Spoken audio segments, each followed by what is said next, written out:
ಮುಖ್ಯಮಂತ್ರಿಗಳಾಗಿರ್ತಕ್ಕಂಥ ಮಾನ್ಯ Shri H D Kumaraswamy ಅವರು ನಮ್ಮ ರಾಜ್ಯದ ಬಹಳ ದೊಡ್ಡ ಗಟ್ಟಿ ನಾಯಕರು.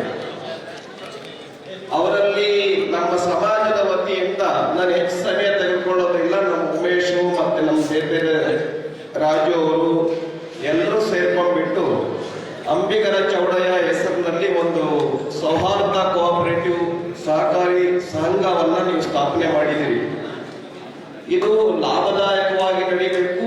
ಈ ಒಂದು ಸೊಸೈಟಿ ಮೂಲಕ ಸಾಕಷ್ಟು ಜನ ನಮ್ಮ ಸಮುದಾಯದವರಿಗೂ ಕೂಡ ಸಣ್ಣ ಪುಟ್ಟ ವ್ಯಾಪಾರವನ್ನ ಮಾಡಕ್ಕೆ, ನಮ್ಮ ಉದ್ಯೋಗಗಳನ್ನ ಚೆನ್ನಾಗಿ ಮಾಡೋದಕ್ಕೆ ಎಲ್ಲ ಇದರ ಸಹಾಯವನ್ನು ಮಾಡ್ಕೋಬಹುದು. ಈಗ ಆಲ್ರೆಡಿ ಕುಮಾರಸ್ವಾಮಿ ಹೇಳಿದ್ದಾರೆ, ಈ ಒಂದು ಸೊಸೈಟಿ ಏನಿದೆ ಇದು ಬ್ಯಾಂಕ್ ಆಗೋ ರೀತಿಯಲ್ಲಿ ಮಾಡೋಣ. ನಾನು ಇದಕ್ಕೆ ಖಂಡಿತ ಸಹಾಯ ಮಾಡಕ್ಕೆ ನಾನು ತಯಾರಿದ್ದೇನೆ. ನೀವು ಮುಂದೆ ನಮ್ಮ ಜೊತೆ ನನಗೆ ಸಂಪರ್ಕ ಅಂತ ಹೇಳಿದ್ದಾರೆ. ಒಂದೇ, ನಾನು ಹೆಚ್ಚು ಸಮಯ ತೆಗೆದುಕೊಳ್ಳಕ್ ಹೋಗಲ್ಲ, ಕುಮಾರಸ್ವಾಮಿ ಹೋಗ್ಬೇಕಾಗಿದೆ.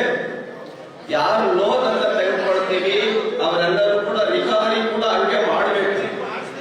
ಬ್ಯಾಂಕ್ ಅಂತ ಹೇಳಿದ್ರೆ ಸುಮ್ಮನೆ ನಡೆಯಲ್ಲ. ಎಷ್ಟು ಬ್ಯಾಂಕ್ಗಳು ಲಾಸ್ ಅಲ್ಲಿ ನಡೀತಿದೆ ನಿಮ್ಗೆಲ್ಲರಿಗೂ ಕೂಡ ಗೊತ್ತಿದೆ. ಒಂದೇ. ಎರಡನೇ, ನಾನು ಅವರಲ್ಲಿ ರಿಕ್ವೆಸ್ಟ್ ಮಾಡೋದು, ಸಮಾಜದ ವತಿಯಿಂದ ನೀವಂತೂ ಖಂಡಿತ ನಮಗೆ ಸಹಾಯ ಮಾಡಿದ್ದೀರಾ, ಮಾಡ್ತಾ ಇದ್ದೀರಾ. ನಮ್ಮ ಮಾಜಿ ಮಂತ್ರಿಗಳಾಗಿರ್ತಕ್ಕಂಥ ಪುಟ್ಟರಾಜುರವರು ಕೂಡ ಸಹಾಯ ಮಾಡ್ತಾ ಇದ್ದಾರೆ. ಅವ್ರಿಗೂ ಕೂಡ ನಾನು ಅಭಿನಂದಿಸ್ತೇನೆ. ಇಲ್ಲಿ ಸಮುದಾಯ ಭವನ ಆಗ್ತಾ ಇದೆ. ಹಾಗಾಗಿ ಆ ಸಮುದಾಯ ಭವನ ಅರ್ಧ ಆಗಿದೆ, ಪೂರ್ಣ ಆಗೋ ರೀತಿಯಲ್ಲಿ ತಮ್ಮ ಸಹಕಾರವನ್ನ ಮಾಡಬೇಕು ಅಂತ ಹೇಳಿ ನಾನು ತಮ್ಮೆಲ್ಲರ ಪರವಾಗಿ ವಿನಂತಿಯನ್ನ ಮಾಡ್ತೇನೆ. ಮತ್ತು ಈ ಬ್ಯಾಂಕ್ ಯಶಸ್ವಿ ಬ್ಯಾಂಕ್ ಆಗೋದಕ್ಕೆ ಇದರೊಳಗಡೆ ಸರಿಯಾದ ಒಳ್ಳೊಳ್ಳೆ ಡೈರೆಕ್ಟರ್ಗಳು ಎಲ್ಲರೂ ಕೂಡ ಆಗಬೇಕು.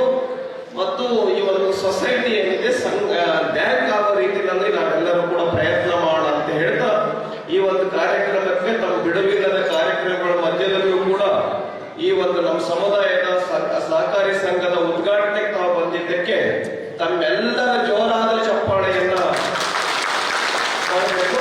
ಮತ್ತು ಒಂದು ರಿಕ್ವೆಸ್ಟ್ ಮಾಡ್ತೇವೆ, ನಾವು ಕುಮಾರಸ್ವಾಮಿ ಅವರಿಗೆ